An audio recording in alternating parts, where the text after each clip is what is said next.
انت من فين يا حبيبي؟ انا من مصر. يا هلا بأهل السعودية. يا عم انت بقولك من مصر. هو انت من مصر اللي مرضتش تديني فلوس؟ واحنا حيلتنا حاجة يا عم، اتكل على الله. طب بص يا حبيبي، انا هسألك سؤال، لو معرفتش تجاوب عليه تديني $5. النتانة في دمك، عايز غير فلوس؟ ماشي. وانت تسألني سؤال ولو معرفتش اجاوب عليه هديلك $500. حلو اوي ده، ماشي موافق. قولي بقى ايه سر الجاذبية الأرضية؟ خد يا عم ادي $5، انا عارفك كلب فلوس. لازم اقلبك يا مصري، مش لازم تدفع زي اخواتك.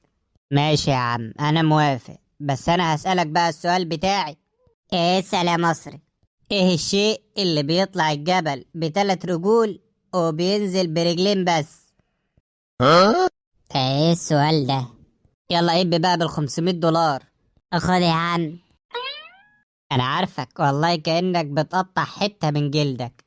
طب قول لي ايه الشيء ده اللي بيطلع الجبل بثلاث رجول وبينزل برجلين؟ احلى $5 على عيونك. ايه ده؟ يعني انت بتعرفوش؟ محدش يشغل دماغه بقى على مصر.